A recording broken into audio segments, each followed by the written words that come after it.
আমরা মুসলিম জাতি বর্তমান সময়ে আমরা অনেক কঠিন একটি সময় পার করতেছি। বিশেষ করে সারা পৃথিবীতে তো মুসলিম জাতি নিপীড়িত, নিষ্পেষিত, অত্যাচারিত, মাজলুম হয়ে বসবাস করছে। আর আমরা আমাদের বাংলাদেশ মুসলিম জাতি হয়তো আমরা দীর্ঘ কিছু সময় পর্যন্ত মাজলুম অবস্থায় ছিলাম, কিন্তু মাজলুম অবস্থা থেকে যখন আমরা নিজেদেরকে শক্তিশালীতে পরিণত করার জন্য যখনই চেষ্টা করলাম বা করতেছি, তখনই বিভিন্ন দেশ থেকে, বিভিন্ন জায়গা থেকে, বিভিন্নভাবে আমাদের মুসলিমদের উপর একটা চক্রান্ত চলছে।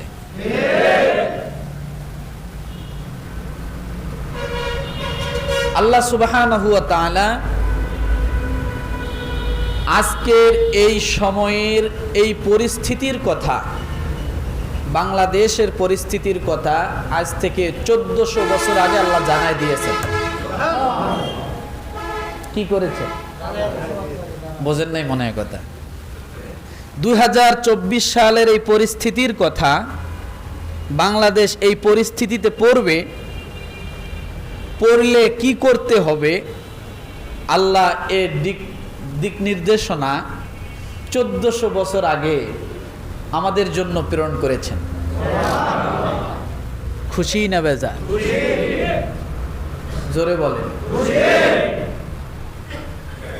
আমরা মাজলুম অবস্থা থেকে কিভাবে আমরা শক্তিশালীতে পরিণত হব, আল্লাহ এ কথা 1400 বছর আগে জানায় দিলেন যে তোমাদের এই পরিস্থিতি হবে, হইলে তোমরা কি করবে আমি আল্লাহ তোমাদেরকে একটা দিক নির্দেশনা দিলাম। তাহলে বোঝা গেল 1400 বছর আগে আল্লাহ আমাদের কথাও খেয়াল করেছেন নাকি? আসতে বললেন যে এখন খেয়াল করেন না? বলেন করেন, কিন্তু সে সময়ের খেয়াল করাটা ছিল আমাদের প্রতি মায়া, মমতা, মহাব্বত, দয়া সব কিছু ঘিরে।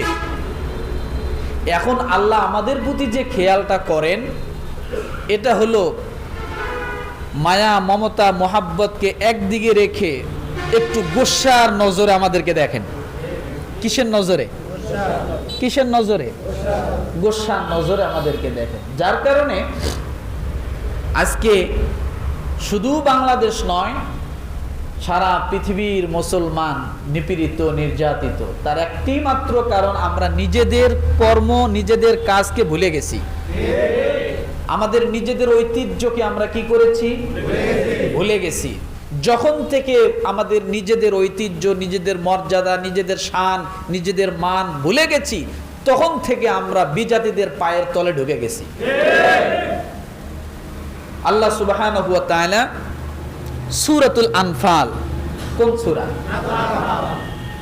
সূরাতুল আনফাল আয়াত নাম্বার 60, এই আয়াতে আল্লাহ একটা দিক নির্দেশনা দিলেন যে তোমরা কি করবা, কি করতে হবে, কি করলে তোমাদের এই মাজলুমতার থেকে, জালেমদের জুলুম থেকে, মানুষের বিধর্মীদের চোখ রাঙ্গানো থেকে, ভারতের নানা ষড়যন্ত্র থেকে তোমরা নিজেদেরকে কিভাবে সেভ করবে, আমি আল্লাহ এটা তোমাদেরকে একটা দিক নির্দেশনা দিয়ে দিলাম।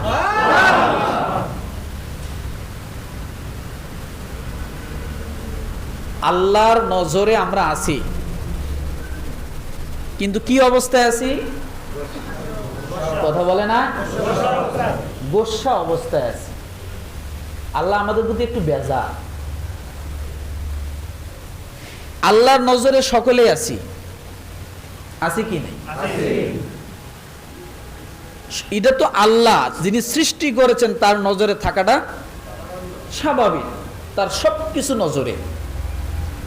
আমরা আদম আলাইহিস সালাম যখন আল্লাহ তাআলা তার ভিতর রূহ ঢুকায় দিলেন, দেওয়ার পরে আল্লাহ সুবহানাহু ওয়া তাআলা তাকে যখন জীবিত করলেন, তখন আদম আলাইহিস সালামের চোখের দৃষ্টির ভিতরে আদম থেকে নিয়ে শুরু করে পৃথিবীর সর্বশেষ যে মানুষটা জন্মগ্রহণ করবে সকলকে আল্লাহ তাআলা আদম আলাইহিস সালামের সঙ্গে পরিচয় করায় দিলেন।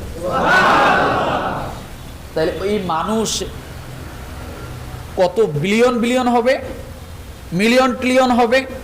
আদম আলাইহিস সালাম থেকে নিয়ে শুরু করে দুনিয়া ধ্বংস হওয়ার আগ মুহূর্তে যে মানুষটা সর্বশেষ জন্মগ্রহণ করবেন আল্লাহ সকলের সঙ্গে আদম আলাইহিস সালামের নজরে এনে দিলেন। সকলকে আদম আলাইহিস সালামের নজরে কি করছেন এটা সামনে বলবো। তাহলে আজকে আমাদের আলোচনার বিষয় আধুনিক দুনিয়ায় কিভাবে আমরা ক্ষমতা অর্জন করতে পারি। বলেন বিষয় কি? আধুনিক দুনিয়ায় কিভাবে আমরা ক্ষমতা অর্জন করতে পারি, বিষয়টা ধরে রাখেন।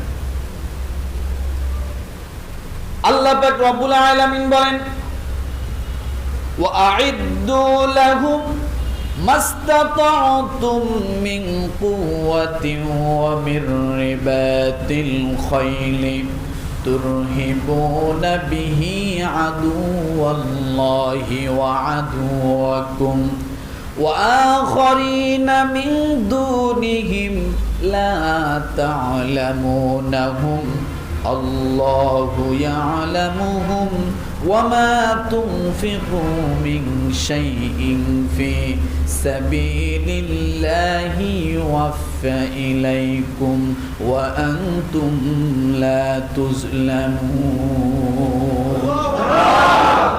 কোন সূরা থেকে বলছি? সূরা আনফাল। এই আয়াতটি নাজিলের একটা প্রেক্ষাপট বলি, তাহলে আয়াতটা বোঝা আরো সহজ হবে। বদরের যুদ্ধ নাম শুনছেন না? ইসলামের একটি বিজয়ময় যুদ্ধ। বদরের যুদ্ধ এটা ইসলামের খুঁটিকে সবচাইতে বেশি শক্তিশালী করেছে। বদরের যুদ্ধ যদি ইসলামের পক্ষে না আসতো তাহলে ইসলাম উপর দিকে এত উঠতে পারতো না। বদরের যুদ্ধটা ইসলামের জন্য একটা বিল্ডিং এর ফাউন্ডেশনের মতো। আপনি যদি বিল্ডিং এর ফাউন্ডেশন ঠিক মতো না দেন তাহলে কি একতলা, দুতলা, তিনতলা করতে পারবেন? কথা বলেন না, পারবেন না। আপনি বদরের যুদ্ধটা এটা এমন একটা যুদ্ধ হয়েছিল, দুনিয়ায় ইসলাম টিকে থাকা না থাকার একটা পরীক্ষা হয়েছিল, শক্তি প্রয়োগ হয়েছিল। বদরের যুদ্ধে যদি বিজয় লাভ করা না যেত তাহলে কাফেররা আরো শক্তিশালী হতো।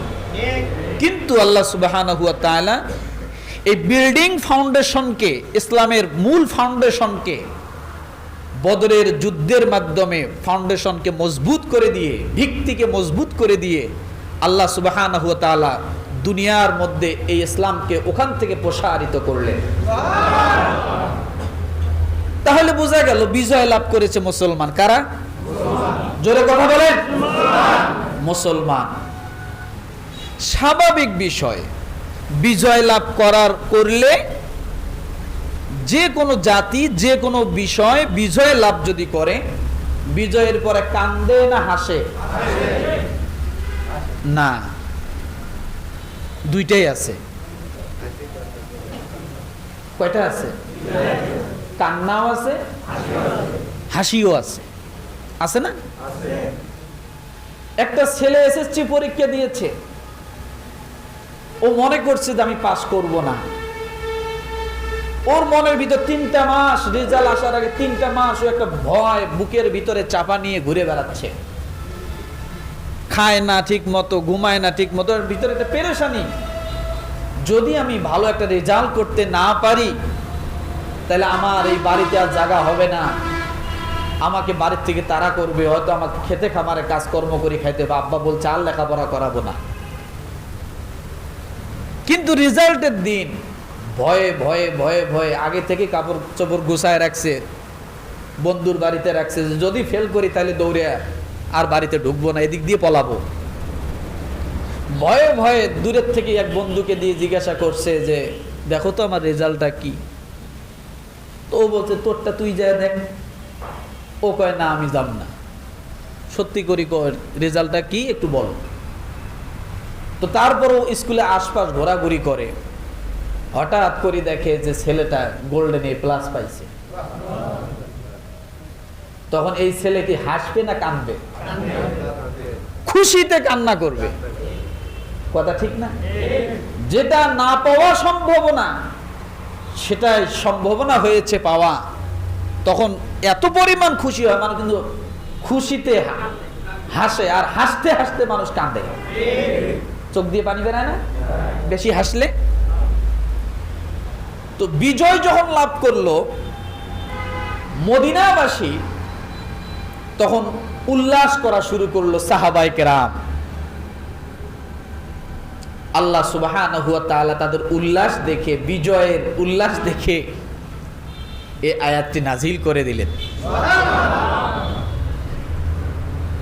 আয়াতটি নাজিল করে দিয়ে আল্লাহ বললেন যে তোমরা মিষ্টি খাও, খেজুর গাছ খাও, খুশিতে তোমরা বাড়িঘর যা আছে সব ভাঙচুর করো, মদিনার সংসদ ভবন ভাঙচুর করো, আগুন দিয়ে জ্বালায় পোড়ায় ছারখার করো, কালপাট ব্রিজ ভাঙ্গে রাস্তা থেকে ব্রিজ আলাদা করে দাও, খুশিতে। এগুলা কথা বলেন, এগুলো না। আল্লাহ কি বললেন দেখেন, আজকের পরিস্থিতি আল্লাহর এই আয়াত নাজিলের মানে দিক নির্দেশনা হুবহু মিলে যাচ্ছে। সুবহানাল্লাহ বলেন।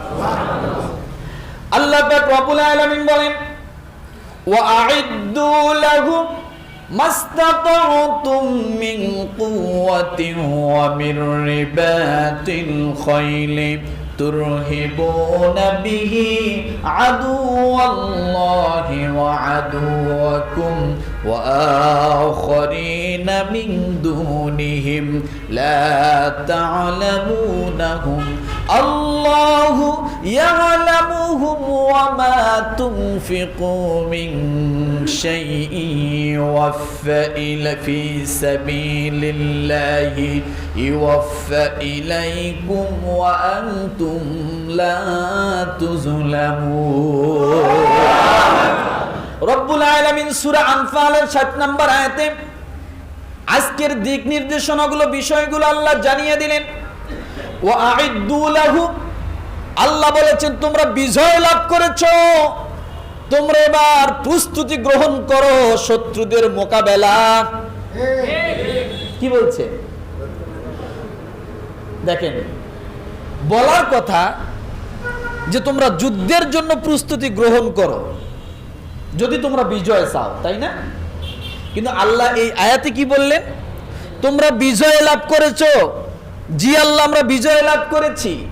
এবং আল্লাহ তারপরে বললেন তাহলে তোমরা এবার শত্রুদের মোকাবেলা করার জন্য প্রস্তুত হয়ে যাও। বিজয়ের পর আবার শত্রুদের মোকাবেলা করার জন্য প্রস্তুত হতে আল্লাহ বললেন কেন? বিজয় তো হয়েছে, তাহলে শত্রু কারা? আল্লাহ পাক রব্বুল আলামিন বলেন যাদের উপর তোমরা বিজয় হয়েছো, বিজয়ের আগে তাদের শক্তি যতটা দুর্বল ছিল, তোমরা এখন বিজয় হয়েছো, তাদের শক্তি আরো শক্তি সঞ্চারিত হয়েছে। তাদের কৌশল এখন আরো বিভিন্ন প্রকার হবে। তাদের কৌশল ছিল এক প্রকার, কয়েকটা প্রকার, নেট বন্ধ করে দেওয়া। তাদের কৌশলগুলো ছিল পুলিশ দিয়ে, আর্মি দিয়ে, র‍্যাব দিয়ে গুলি করে মানুষকে মেরে ফেলা। কিন্তু যখন তোমরা এগুলোকে প্রতিহত করার পরেও টান টান হয়ে মর্দে মুজাহিদ হয়ে দাঁড়িয়েছ, আর তারা যখন হটেছে, পালিয়েছে, এখন তোমরা প্রস্তুত হয়ে যাও। মনে করো না বিজয় লাভ করেছো, শুধু বিজয় না, এই বিজয়ের পর আরো কঠিন চক্রান্ত তোমাদের উপর আসবে। এই বিজয়ের উপর পরে কি হবে? এখন শুধু রাইফেল দিয়ে নয়, এখন তোমাদেরকে বিভিন্নভাবে ঘায়েল করবে। আগে তোমাদেরকে ঘায়েল করেছে শুধু রাইফেল দিয়ে, নেট বন্ধ করে, তাই না? আর এখন তোমরা এমন ভাবে প্রস্তুতি নাও, চতুর্দিক থেকে তোমাদের উপর ঘায়েল করার জন্য বিভিন্ন ভাবে চেষ্টা করা হবে। তাই আমরা দেখতেছি এক এক সময় এক এক দাবি, এক এক সময় এক একটা চক্রান্ত, একের পর এক চক্রান্ত যখন শুরু হতে যাচ্ছে। 4টি মাস ধরে চক্রান্ত চলছে, 4 মাসের একটা দিনও বাকি নাই চক্রান্ত বাংলাদেশে আমাদের জন্য। চক্রান্ত করা যখন বাংলার ভূমিতে যখন করতে করতে যখন আর থাও পায় না, এবার ওই যে শ্বশুর বাড়ি আছে, শ্বশুর বাড়ির থেকে এবার চাপ শুরু হয়ে গেছে। কথা ঠিক কিনা?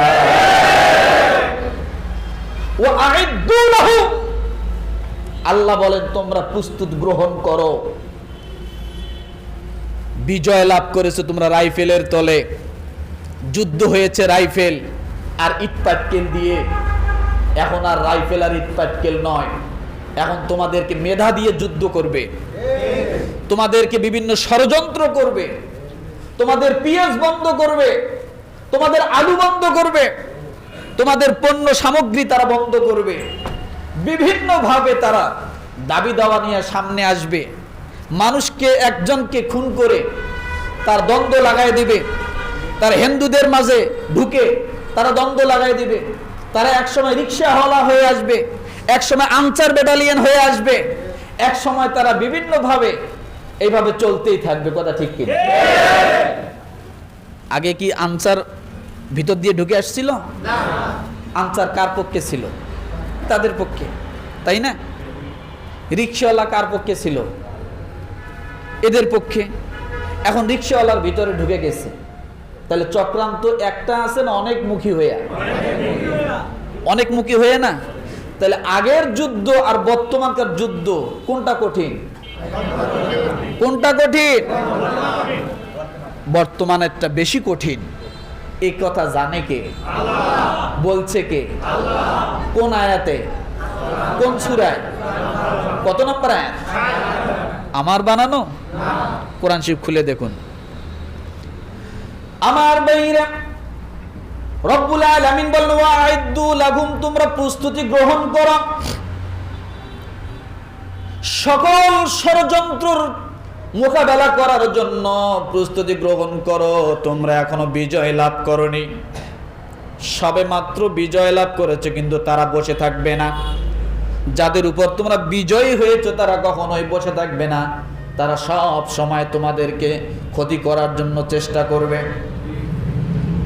এখন আপনি যদি বলেন আল্লাহ কি দিয়ে, কোন জিনিস দিয়ে এই ষড়যন্ত্রের মোকাবেলা করব? রব্বুল আলামিন ডাক দিয়ে বলেন মাস্তাতুম মিন কুওয়া, যে কোন ধরনের শক্তি তোমরা সঞ্চয় করো। এই মোকাবেলা করার জন্য যত প্রকার শক্তি তোমাদের প্রয়োজন, সব শক্তি তোমরা সঞ্চয় করো। কি করো? সমস্ত শক্তি তোমরা সঞ্চয় করো। কেউ যদি বিভিন্নভাবে চক্রান্ত করে, ষড়যন্ত্র করে, আমাদের সহজ সরল খবরগুলো যদি উল্টা করে বিদেশিদেরকে দেখায়, এটার জন্য তোমরা পাল্টা প্রস্তুতি গ্রহণ করো। কে বলছে কথা? যে যেদিক দিয়ে যেভাবে যখন যে সময় যে রূপ নিয়ে তোমাদের সামনে ষড়যন্ত্র করতে আসবে, তোমরা সব ষড়যন্ত্র ঠেকানোর জন্য তোমরা প্রস্তুত হয়ে যাও।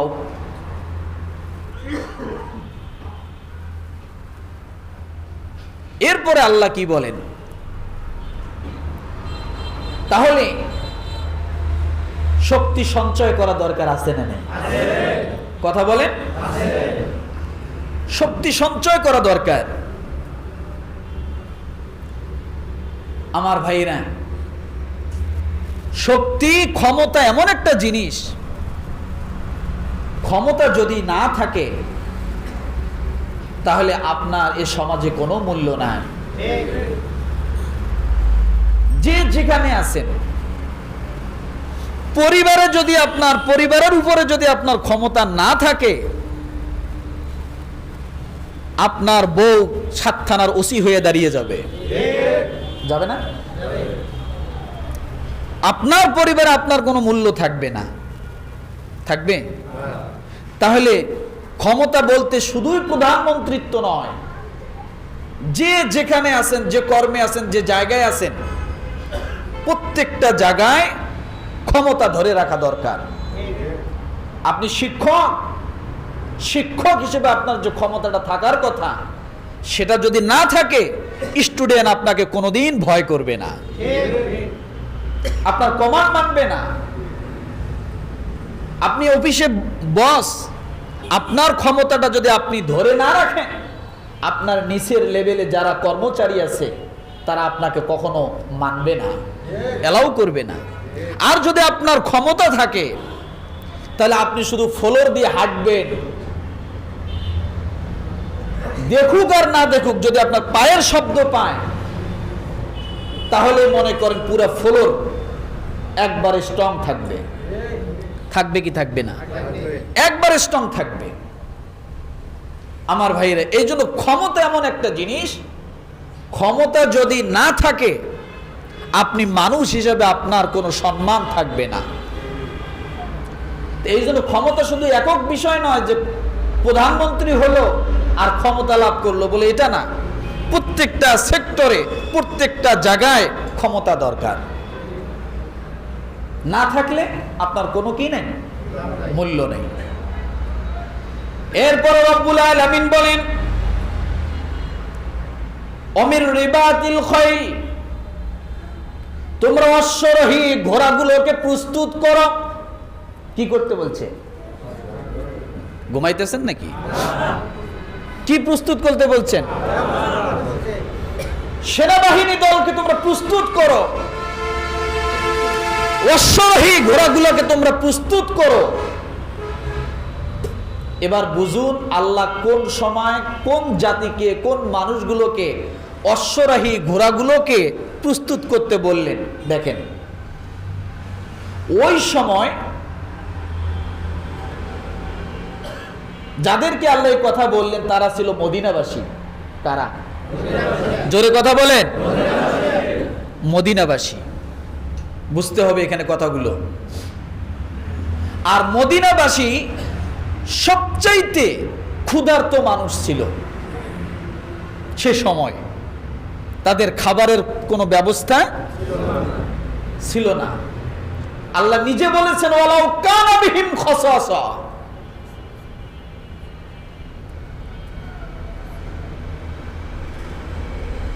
আল্লাহ বলেন সূরা হাসর আয়াত নাম্বার 9, এখানে আল্লাহ বলেন ওয়ালাউ কানা বিহিম খাসাসা, তারা এত অভাবী ছিল, এক বেলা খেত, 3 দিন খেতে পারতো না, 15 দিন চুলে আগুন জ্বলতো না। আমি বোঝার জন্য বলছি, 15 দিন চুলে আগুন জ্বলতো না। তারা পরনে যদি একটা গামছা পরতো, তাহলে সারা পুরো শরীর খোলা ছিল, গায়ে কাপড় দেওয়ার মতো কোনো কাপড় ছিল না। স্বামীর থাকলে স্ত্রীর ছিল না, স্ত্রীর থাকলে স্বামীর ছিল না। এত কঠিন পরিস্থিতিতে তারা ছিল। তারা এত ক্ষুধার্ত ছিল, তারা শুকনো চামড়া কোথাও পেলে সেখান থেকে এনে ধুয়ে শুকাইতে দিয়ে সেইটা তারপরে তারা খাইতো। এগুলো শোনেন নাই আপনারা? মাসের পর মাস তারা শুধুমাত্র খেজুর খেয়ে থাকতো, শোনেন নাই? গরিব সাহাবীর বাড়ির উপরে খেজুরের গাছ, সেই খেজুর গাছের একটা খেজুর পড়তো, এই খেজুর তারা টুকাই নিয়ে খাইতো। ওই সময় ধনাঢ্য কাফের মুশরিকরা তাদেরকে তাদের বাড়ি থেকে সে খেজুর বাহির করে নিয়ে যেত। শোনেন নাই কথাগুলো? তাহলে অভাবী ছিল কি না? অভাবী ছিল বিদায় তো 15 দিন আগুন জ্বলে নাই, মাসের পর মাস আগুন জ্বলে নাই, তাই না? সেই সময় মক্কার যে সমস্ত সাহাবায়ে কেরাম ঈমান এনেছিল, তারা শরণার্থী হয়ে, মুহাজির হয়ে গেল কোথায়? কথা বলেন না কেন? মদিনায় গেল। বড় লোকদের কাছে গেছে? বড় লোকদের কাছে? কাদের কাছে? যারা মাসের পর মাস না খেয়ে থাকে, একটা দুইটা খেজুর খেয়ে থাকে, তাদের কাছে গেল মক্কার মুহাজির সাহাবায়ে কেরাম। তাহলে অভাব বাড়লো না কমলো? কথা বলেন। অভাব আরো বাড়লো। সেই সময় আল্লাহ ওই জাতিকে বলতেছেন, তোমরা যুদ্ধের জন্য, ষড়যন্ত্র মোকাবেলার জন্য প্রস্তুত হও, আর তোমরা ঘোড়া এবং সৈন্য দলকে তোমরা প্রস্তুত করো। যারা ভাত পায় না তারা ঘোড়া পাবে কোথায়? তাই না? বোঝেন আল্লাহ কেনই আয়াতে বললেন? এই আয়াতটা বুঝতে হবে। একটি কথা দিয়ে, একটি ভাষা দিয়ে আল্লাহ অনেক কিছু বুঝাইছেন এখানে। যারা ভাত পায় না তারা অশ্বারোহী দল কেমনে গঠন করবে? ঘোড়া কিনতে টাকা লাগবে না? কথা বলেন। ঘোড়াকে খাওয়াইতে গেলে কৃষি কাজ করতে হবে না? খড়কুটা কিনতে হবে না? ঘোড়াকে লালন পালন করতে গেলে চাকর বাকর লাগবে না? এরপরে ওই ঘোড়ার বর্জ্য আবর্জনা পরিষ্কারের জন্য আলাদা মানুষ লাগবে। এরপরে ওই ঘোড়া দিয়ে যুদ্ধ করতে হলে ঘোড়ার নিচে আলাদা জুতা বানাইতে হবে, লোহার লাগবে না? কথা বলেন। আমি বুঝাচ্ছি সেক্টরগুলো। তাহলে আলাদা জুতা বানাইতে হবে লোহা। তাহলে এই লোহা, কারুকার্য, কামার, এগুলো কি এমনি হবে? টাকা পয়সা লাগবে না? লাগবে। এরপর ওই ঘোড়ার পিঠের উপর যখন তারা সওয়ার করবে, গদি বানাইতে হবে। সে গদি লাগবে চামড়ার। আবার ওই গদির মধ্যে যাতে ঘোড়ায় সওয়ার করে এক প্রান্ত থেকে আরেক প্রান্ত যেতে পারে, লাগবে ব্যাগ। লাগবে কি লাগবে না? তাহলে এগুলা সবকিছু লাগতেছে। যে জাতি একটা খেজুর খাইতে পারে না, সেই জাতিকে আল্লাহ বললেন অশ্বারোহী ঘোড়ার ব্যবস্থা করো। পুরা এই অশ্বারোহী একটা ঘোড়া, একটা ঘোড়া কি একটা দল হয়? কথা বলেন। একটা ঘোড়া কি একটা দল হয়? একটা ঘোড়া কখনোই একটা দল হয় না। একটা দলে পরিণত করতে গেলে, একটা বাহিনীতে পরিণত করতে গেলে প্রায় শত শত ঘোড়ার প্রয়োজন। কি শত শত ঘোড়ার প্রয়োজন, তাহলে হবে একটা বাহিনী। যে জাতি এক বেলা খাইতে পারে না, সেই জাতিকে আল্লাহ বললেন যে তোমরা ঘোড়ার বাহিনী তৈরি করো। আবার এই ঘোড়া দিয়ে যে যুদ্ধ করবে, সবাই কি যুদ্ধ করতে পারবে? আল্লাহ বললেন তোমরা যুবক শ্রেণীর ছেলে পেলে দেখে, সুটাম দেহের ছেলে পেলে দেখে তোমরা ওই ছেলেদেরকে সৈন্যবাহিনীতে ভর্তি করো, তাদেরকে তীর চালানো শিখাও। আচ্ছা, তীর চালানো শিখাইতে গেলে শিক্ষকের দরকার আছে না নাই? কথা বলে। তীর চালাইতে গেলে শিক্ষকের দরকার। তাহলে অশ্ববাহিনী তৈরি করতে যায় কতগুলো সেক্টরের দরকার, কতগুলো মানুষের দরকার, কতগুলো ঘোড়া দরকার, কত খাদ্য দরকার, তাই না? অথচ এই জাতি নিজেই খাবার পায় না। আল্লাহ তাদেরকে চাপিয়ে দিলেন তোমরা এগুলো করো। এটার অর্থ হলো এইটাই, ও মুসলমান, বসে থাকার দিন নয়। তোমরা প্রত্যেকেই প্রত্যেক জায়গা থেকে তোমরা শিল্প কলকারখানা তৈরি করো, নির্মাণ করো। তোমরা উদ্যোক্তা হও, তোমরা চাকর হইও না। এই কথাই আল্লাহ এটা বুঝাচ্ছেন যে একটা সৈন্যবাহিনী তৈরি করতে গেলে যতগুলো ম্যানহোল দরকার, মানুষের দরকার, এই মানুষগুলো যেমন প্রয়োজন, এটা করতে যায়, এই কাজগুলো করতে যায় অনেকগুলো মানুষের সমষ্টির প্রয়োজন। এখান থেকে সৈন্যবাহিনী তৈরি হবে, এখান থেকে ঘোড়া তৈরি হবে, এখান থেকে যখন একজন তীরন্দাজ ব্যক্তি তৈরি হবে তখন তীরন্দাজকে অন্য দলেরা নিয়ে যাবে। এখান থেকে কৃষি খামার তৈরি হবে, এখান থেকে একজন কামার তৈরি হবে, এখান থেকে একজন চেয়ার বানানো, গদি বানানোর লোক তৈরি হবে, এখান থেকে একজন চাকর তৈরি হবে। কথাটা বোঝেননি? এইভাবে মানুষ কাজকর্মে ব্যস্ত থাকবে। আর এগুলো সবকিছুই সম্ভব যখন তোমরা উদ্যোক্তা হবে। কি হবে বলেন? যখন তোমরা উদ্যোক্তা হবে তখনই তোমাদের জন্য এই মানুষগুলো চালানো সহজ। আমার ভাইরা, আল্লাহ এই আয়াতের অমির রিবাতিল খৈল দিয়ে আল্লাহ এটা বুঝাচ্ছেন যে মুসলমান যতক্ষণ পর্যন্ত নিজেরা নিজেদের দিক থেকে উদ্যোক্তা না হবে ততদিন পর্যন্ত এই মুসলমান হবে পরের গোলাম। আর গোলাম হয়ে যতদিন থাকবে তখন অন্য উদ্যোক্তারা তাদের উপরে সমস্ত জুলুম নির্যাতনগুলোকে চাপিয়ে দিবে। আজকে আমেরিকা অস্ত্র বিক্রি করে, আমরা অস্ত্র কিনি। বোঝেন? উদ্যোক্তা কোথায়? আমেরিকা। ইসরায়েল অস্ত্র বিক্রি করে, মুসলিম রাষ্ট্রগুলো কেনে। তাহলে ইসরায়েল শক্তিধর কিনা? বলেন, আমেরিকা শক্তিধর কিনা? তাদের শক্তি আসলো কোথার থেকে? বলেন, কথা বলেন। আমেরিকা কি আমার দেশে চাকরি করতে আসে না আমরা চাকরি করতে যাই? আমরা চাকর, ওরা উদ্যোক্তা। যে দেশ যতদিন পর্যন্ত উদ্যোক্তা হয়ে থাকবে ততদিন পর্যন্ত বিশ্বের সমাজে মাথা উঁচু করে দাঁড়াতে পারবে। যে দেশ উদ্যোক্তা হবে না, যে দেশের মানুষ উদ্যোক্তা হবে না, সে দেশের মানুষ সব সময় চাকর হয়েই থাকবে। বুঝাইতে পারছে কি কথাটা? মাথায় ধরছে? আজকে ইসরায়েল অস্ত্র বিক্রি করে,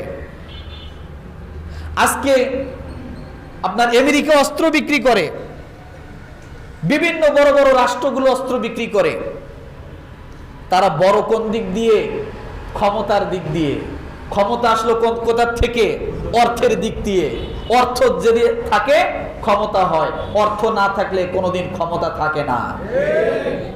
আপনার পরিবারে আমি যাই, আপনি পরিবারের একজন কর্তা, আপনার যদি 3 মাস চাকরি না থাকে, 3 মাস আগের বউয়ের ভালোবাসা, 3 মাস চাকরি না থাকার কারণে পরের ভালোবাসা, আকাশ জমিন ব্যবধান। রাগ করলেন নাকি? বাস্তবতা নাই? আপনি 3 মাস চাকরি না করে বাড়িতে বসে থাকেন, বউয়ের শাড়ির দাম আছে, আপনার দাম নাই। কেন? আপনি যদি ইনকাম করতে পারেন, আপনি পুরুষ, আপনি যদি ইনকাম করতে পারেন, আপনার মর্যাদা থাকবে, সম্মান থাকবে, ইজ্জত থাকবে, ক্ষমতা থাকবে। আপনার টাকা নাই, আপনার সম্মান নাই, ইজ্জত নাই, ক্ষমতা নাই, কিছুই নাই। ক্ষমতার মাতব্বর আজ পর্যন্ত কোনো গরিব মানুষকে হতে দেখছেন? ক্ষমতার মাতবরি, সমাজের মাতবরি করে কারা? কারা? তাকান তো, যার 100 বিঘে জমি আছে সে 50 বছর আগ থেকে মাতব্বর, তাই না? আর তার জমিতে যে কাজ করে সে কোনোদিন মাতব্বর হতে পারছে? তাহলে বোঝা গেল ক্ষমতার পিছনে, ক্ষমতাকে টিকসই করার জন্য ক্ষমতার পিছনে প্রয়োজন হলো কি? টাকা। আর টাকা আসবে কোথার থেকে? চাকরি করে। হ্যাঁ, চাকরি করে কয় টাকা কামাবেন? আপনাকে করতে হবে ব্যবসা, আপনাকে হতে হবে উদ্যোক্তা, আপনাকে হতে হবে একজন কোম্পানির মালিক। তাহলে আপনার ক্ষমতা থাকবে, টাকা থাকবে। আমরা জানি প্রধানমন্ত্রী হয় সবচাইতে দেশের ক্ষমতাধর, তাই না? সাধারণ মানুষ প্রধানমন্ত্রীদের কাছে যায়, এমপির কাছে যায়, চেয়ারম্যানের কাছে যায়, মেম্বারের কাছে যায়, যায় কি যায় না? কিন্তু প্রধানমন্ত্রী কার কাছে যায় জানেন? ব্যবসায়ীদের কাছে যায়। ব্যবসায়ীরা প্রধানমন্ত্রীর কাছে যায় না, প্রধানমন্ত্রী ব্যবসায়ীর কাছে যায়। কেন যায় জানেন? সে যখন নির্বাচনে দাঁড়িয়েছিল, এই ফ্যাক্টরির মালিক তাকে 10 কোটি টাকা দিয়েছে, ওই ফ্যাক্টরি মালিক তাকে 5 কোটি টাকা দিয়েছে, আপনি নির্বাচন করেন, দেয় না? দেয় না? বড় বড় ব্যবসায়ীরা টাকা দেয় নির্বাচন করার জন্য। এখন নির্বাচনে যখন জয়লাভ করে আর প্রধানমন্ত্রী হয়, তখন কি এই প্রধানমন্ত্রী ব্যবসায়ীর কথা শুনতে বাধ্য কিনা? বাধ্য কিনা? বাধ্য কিনা? বাধ্য। আজকে ভারত দীর্ঘদিন আওয়ামী লীগের উপর মোড়লগিরি করছে। ভারতের কথা ছাড়া চলতে পারে নাই আওয়ামী লীগের লোক। তার কারণ কি? তার কারণ হলো আওয়ামী লীগের থেকে শক্তিশালী হলো ভারত। ভারত আওয়ামী লীগকে ক্ষমতায় রাখার জন্য যা করার প্রয়োজন সব করছে, যার কারণে আওয়ামী লীগের কিছু কিছু এমপি মন্ত্রীরা বলেছিল ভারত আমাদের রক্তে মেশানো, আমরা এপিট আর ওপিট। বলে নাই? বলে নাই কথাগুলো? বলছে। একই জিনিস ক্ষমতার থেকে যখন সরে গেল, ভারত ভারতের জায়গায় আছে, শুধু নাই আওয়ামী লীগ। এতটুক পরিবর্তনের কারণে দেখেন পুরা ঘুরে গেল। এখন ভারত এই কথা তো আর বলে না, ভারত তো আমাদের দিকে এখন আর ভালো নজরে তাকায় না। তার কারণ আজকে যদি ডক্টর ইউনূস যদি ভারতের হয়ে আসতো, তাহলে ভারতের সবকিছু ভালো লাগতো। তার মানে বোঝা গেল বড়র বড় আছে, বড়র বড় আছে। এইভাবে যুগ যুগ ধরে কেউ না কেউ কারো না কারো সাপোর্ট নিয়ে ক্ষমতায় আসে। আসার পরে বাধ্য হয় তাদের কথাগুলো শুনতে। 17 বছরে ভারতের যত কোম্পানি বাংলাদেশে দাঁড় করানো হয়েছে, অন্য কোনো আমলে হয়েছিল? শুধু তাই নয়, জনবল প্রত্যেকটা ফ্যাক্টরিতে বাধ্যতামূলক একজন ভারতের লোক এজেন্ট নিয়োগ করতে হবে উপরের কর্মকর্তা হিসেবে। ছিল না? ছিল না? ছিল। বাধ্যতামূলক, শুনতে বাধ্য। কেন শুনবে না? না শুনবে গদির থেকে ওই ভারতেই নামাই দিত। কে নামাই দিত? ভারতেই নামাই দিত। আপনার আমার ভোট লাগতো না, ভোট তো আপনিও দেন নাই, আমিও দেইনি, প্রধানমন্ত্রী হলো কেমনে? তাই না? এই জন্য আল্লাহ বলে ওয়া'আইদ্দু লাহুম মাস্তাতা'তুম মিন কুওয়াতিন ওয়া মির রিবাতিল খাইলি তুরহিবুনা বিহি আদুওয়াল্লাহি ওয়া আদুওয়াকুম। আল্লাহ বলেন তোমরা শত্রুর মোকাবেলার জন্য প্রস্তুত হয়ে যাও, অশ্বরোহী তোমরা প্রস্তুত করো। আজকে আপনি খেয়াল করে দেখেন, ইসরায়েলকে সহযোগিতা করে আমেরিকা। কারণ কি? এই ইসরায়েল ডোনাল্ড ট্রাম্প যখন আসলো, তার আগে জো বাইডেন যখন আসলো, এই ইসরায়েল বিলিয়ন বিলিয়ন ডলার জো বাইডেনের পিছনে খরচ করেছিল। যার কারণে জো বাইডেন যে কয়েকদিন ক্ষমতায় ছিল পুরাটাই সমর্থন করে গেছে ইসরায়েলকে। আর ওই সমর্থন পাওয়ার কারণে আজকে মুসলিম রাষ্ট্রগুলো তছনছ করা শুরু করে দিল। বুঝেননি? আবার জো বাইডেনের আগে কে ছিল? ট্রাম্প ছিল না? ট্রাম্পকে হাজার হাজার বিলিয়ন ডলার সহযোগিতা কে করছিল? ইসরায়েল। এক এক দেশ এক এক সরকারের। কে করছিল? Russia, Putin.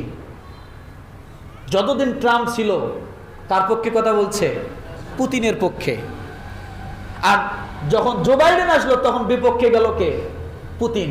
পুতিনকে ধ্বংস করার জন্য ইউক্রেনে কি বিমান বিভিন্ন অস্ত্র পাঠায়নি? পাঠাইছিল। তাহলে বোঝা গেল দেশ একটা, নেতৃত্ব দুই ধরনের। যে যার পক্ষে টানবে তার পক্ষে সে কথা বলবে, তাই না? তো এমনটা কি আমাদের বাংলাদেশে হচ্ছে না? আমার ভাইরা, আল্লাহ তাআলা বলেন তোমরা এর জন্য প্রস্তুত হও, কঠিন ষড়যন্ত্র থেকে মোকাবেলা করার জন্য প্রস্তুত হও। কারণ যদি এটা না হয়, আপনি তো একটা বিষয়ে, এক দফা বিষয়ে আপনি জয়লাভ করেছেন, এখন এই জয়লাভের পরে দফার অভাব থাকবে না। কিসের অভাব থাকবে না? দফার অভাব থাকবে না। তাই তো বাস্তব দেখতেছি। তাহলে এগুলো সব কিছু মোকাবেলা করার জন্য লাগবে কি? ক্ষমতা। কি লাগবে বলেন? জোরে বলেন। আর ক্ষমতা পাইতে হলে কি লাগবে? অর্থ। অর্থ আসবে কিভাবে? গোলামি করে? চাকরি করে? না, উদ্যোক্তা, ব্যবসা করে আসবে। এই বিষয়টা ব্রিটিশরা খুব ভালো করে জানতো। মুসলমান এমন এক জিনিস, মুসলমানের চেয়ে শক্তিধর আর কিছুই ছিল না। এই উপমহাদেশ থেকে ব্রিটিশদেরকে খেদাইছে এই মুসলমানরা। কারা? কারা? মুসলমানরা খেদাইছে। আর ব্রিটিশরা এই উপমহাদেশ শাসন করছে কত বছর? 200 বছর। 200 বছর শাসন করলো, খেদাইলো কারা? মুসলমানরা। ব্রিটিশরা গেছে ঠিক, যায়ও যায় নাই। মুসলমান রাষ্ট্রগুলোতে এমন কিছু কাজ করে থিয়ে গেছে, আজীবন চেষ্টা করলে মুসলমানরা হাত পাতা ছাড়া কোনো পথ থাকবে না, তার উদ্যোক্তা হতে পারবে না।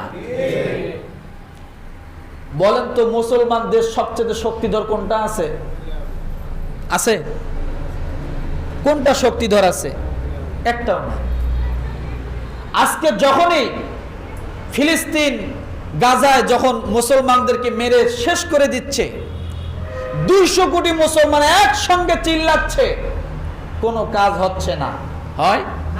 কোনো কাজ হয়? হয় না। আপনি দেখেন, এই চিন্ময় কৃষ্ণকে শুধু গ্রেফতার করার কারণে সারা বিশ্ব টনক নড়ে গেছে। শক্তি কোথায়? ও কিন্তু আমার দেশের মানুষ, তাই না? ভারত লাফালাফি করতেছে, কান্নাকাটি করতেছে, সারা বিশ্বে আলোচনা চলছে এক চিন্ময় কৃষ্ণ দাসকে শুধুমাত্র গ্রেফতার করার জন্য। তাহলে গ্রেফতার শুধু, তাই এত কান্নাকাটি। আর মুসলমান হাসপাতাল, স্কুল, কলেজ, সমস্ত কিছুতে মুসলমানকে মেরে শেষ করে দিচ্ছে। কেউ তো এই বিষয়ে পতাকা নিয়ে মিছিল করলো না। মুসলিম রাষ্ট্র তো টনক নড়ল না। জো বাইডেন তো অস্ত্র দেওয়া বন্ধ করলো না। করছে?